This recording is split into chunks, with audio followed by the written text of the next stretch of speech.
aí, para ficar bem claro, esse aqui até eu coloquei aqui, a gente não tinha colocado de um jeito tão específico, eu cheguei a falar, mas enfim, eu acho que assim fica bem claro para você entender. Quando você investe em ações, você se torna um pequeno sócio de grandes empresas, certo? E qual a forma aí que você pode ter lucro com isso, né?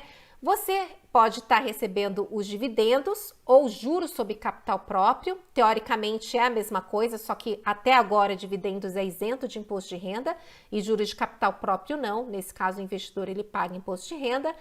E a valorização das ações. Então, esses são os dois caminhos para você ter lucro com ações, tá? Só que nessa estratégia que eu tô falando para você, a gente não vai ficar muito preocupado com a valorização das ações. Por quê? Porque a gente quer os dividendos.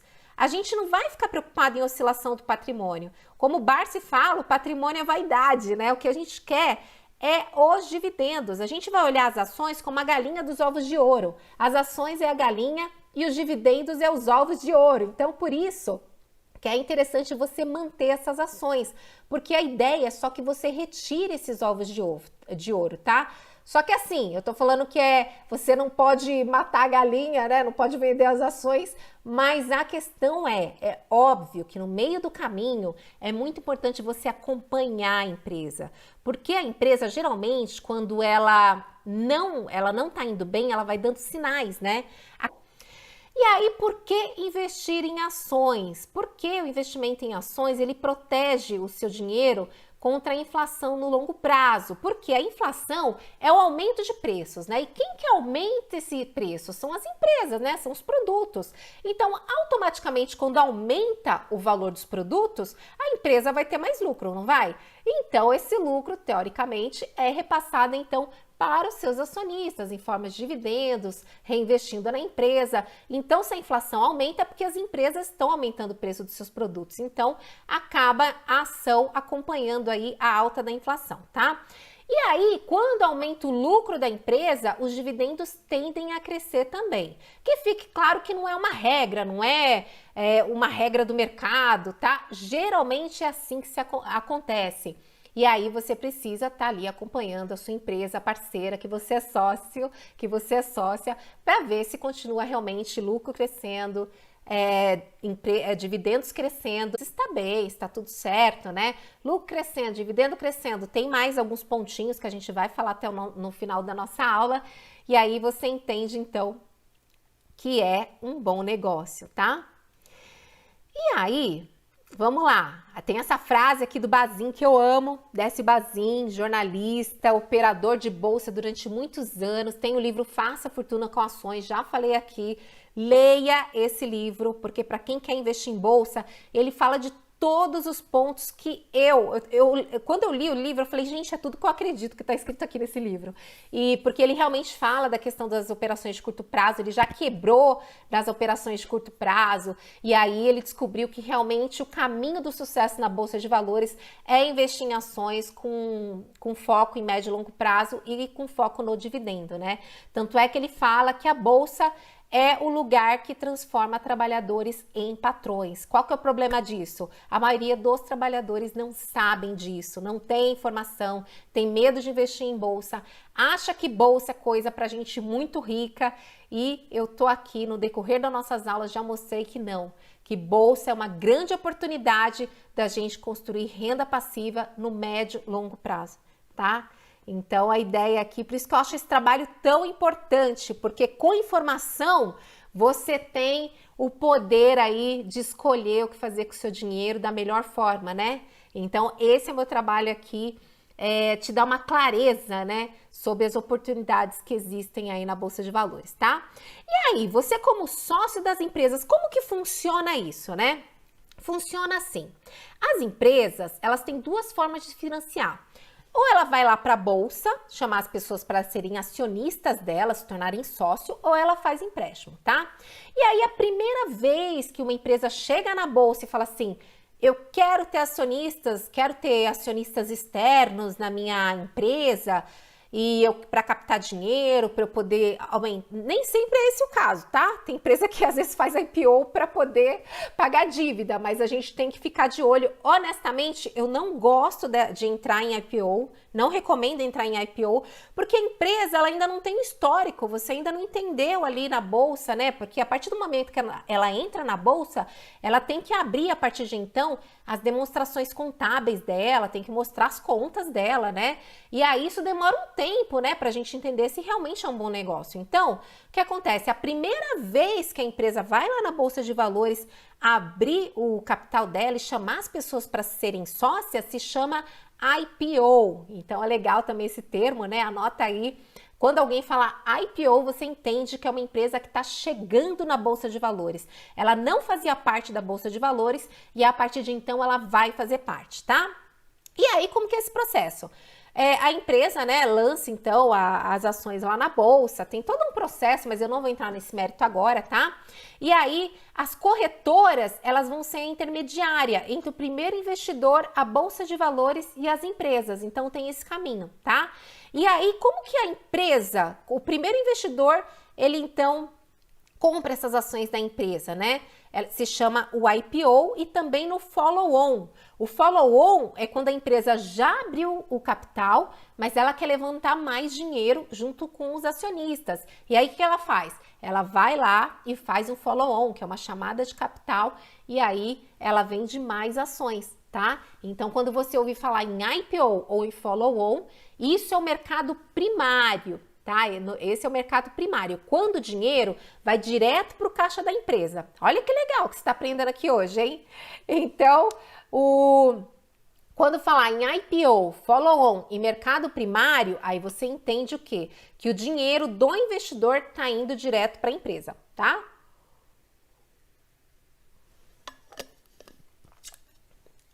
Então, agora você anotou esses termos aí? É legal você saber, tá?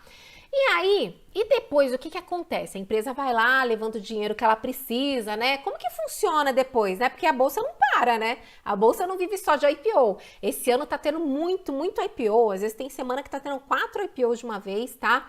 Só que tem anos que fica muito mais devagar de IPO. E aí o que acontece?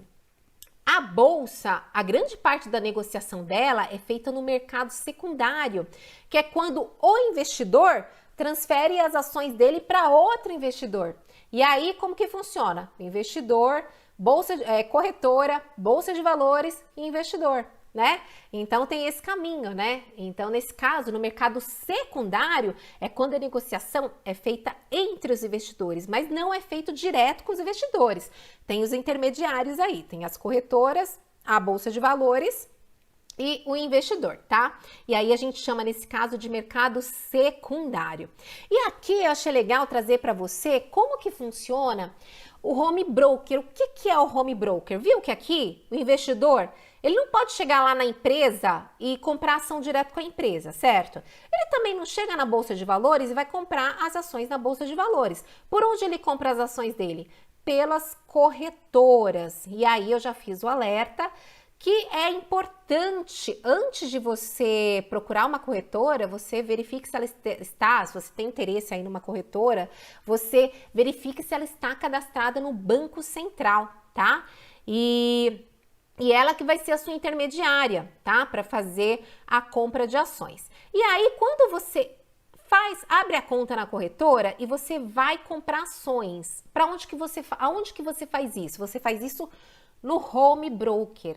O home broker é o site da corretora que você faz essa negociação, tá bom? Eu trouxe aqui o site da Rico, não tem vínculo nenhum com a Rico, tá? Eu só trouxe aqui porque é uma corretora que eu gosto, eu uso, enfim. E aí você veja que aqui tem um gráfico, ok? Aí aqui a gente tem a cotação da bolsa, cotação de algumas ações aqui, que você pode inclusive colocar de acordo com o que você preferir. E veja aqui do lado direito que tem uma boleta, né? A boleta é onde você faz a compra e venda de ações. Então, tá vendo? Tá escrito compra aqui.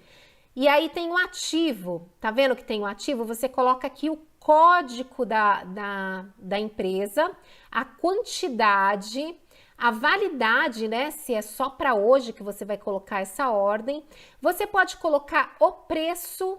Você olha lá o preço que você quer pagar pela ação, Ou você pode colocar a mercado. Quando você coloca a mercado, sai no preço que tiver. Então, o vendedor tiver lá no primeiro da fila, né, que fica uma filinha mesmo, coloca um preço lá, ele fica na fila. Se você colocar mercado, na hora que você for comprar, já pega o primeiro da fila e sai o preço que tiver no mercado, tá? Agora, se você distinguir um preço aqui, a gente fala que ele fica pendurado. Por quê? Fica pendurado lá até vir um vendedor no preço que você quer, tá? E se não chegar, não sai, tá bom? Então é legal porque de repente você nunca viu um home broker, não tem ideia, veja que é bem simples, tá? Não tem, aí você coloca aqui sua assinatura eletrônica, comprar, comprou, tá bom? Então, só para você, se você nunca viu um site aí, um home broker, é legal para você ver, tá? E aí, vamos falar aqui, você viu que aqui tem um código, esse código da ação a gente chama de ticker, tá? E como que é composto esse ticker? O ticker, ele é composto por 4 letras e 1 a 2 números, tá? E aí, por exemplo, o BB Seguridade. O BB Seguridade é a seguradora lá do Banco do Brasil.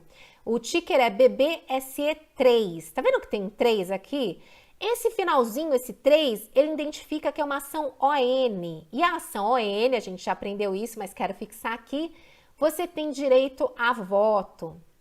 E TUB 4, ações do Itaú, são ações preferenciais, tá? Por que eu sei disso? Porque aqui no final tem o número 4, se tivesse o número 5, o número 6, eu sei que seriam ações preferenciais, tá? São identificadas dessa forma. As ações preferenciais, ela tem preferência nos dividendos, tá? E também em caso de falência da empresa. Então, se acontecer da empresa falir, quem tem preferência no recebimento no recebimento do pagamento, tá? Os credores e os acionistas que têm ações preferenciais. Os acionistas ordinários, eles são os últimos a se receber se sobrar algum dinheiro, tá bom? E aí a gente tem a Taesa, veja aqui, olha, 4 letras, TAEE11, ela é uma unit. Por que eu sei que ela é uma unit? Porque tá escrito aqui o número 11. O número 11... A unit, ela é um pacotinho de ações. Lá dentro pode ter uma ação ordinária, 2 preferenciais, pode ter 2 ordinárias, 2 preferenciais. Não tem uma regra, tá? Depende muito da empresa. Mas só para você saber a diferença entre ON, PN e unit, tá? Quando você compra unit, você está comprando um pacotinho de ações. Mas na hora de comprar, você compra igualzinho estivesse comprando uma ação. Você coloca o ticker e você vai comprar uma unit, tá? Ou um lote de units, um unit, que a gente já aprendeu que o lote de ações são 100 ações. Quando você compra menos de 100 ações, você entra no mercado fracionário, tá? E aí, qual que é a diferença? Você colocaria a letra F aqui na frente, seria TAE11F. E aí, você poderia comprar menos de 100 ações. Qual que é a diferença do mercado fracionário para o lote padrão? Geralmente o mercado fracionário, às vezes ele tem um preço um pouquinho diferente, centavos, tá? E também, às vezes, ele é menos líquido, ou seja, às vezes a negociação é um pouco menor. Mas para essas empresas grandonas aqui, isso é quase irrelevante, tá? Então, só para você saber, lote completo, 100 ações, menos que isso, se você for comprar menos de 100 ações, você tem que colocar um Fzinho aqui na frente, porque é mercado fracionário, tá bom?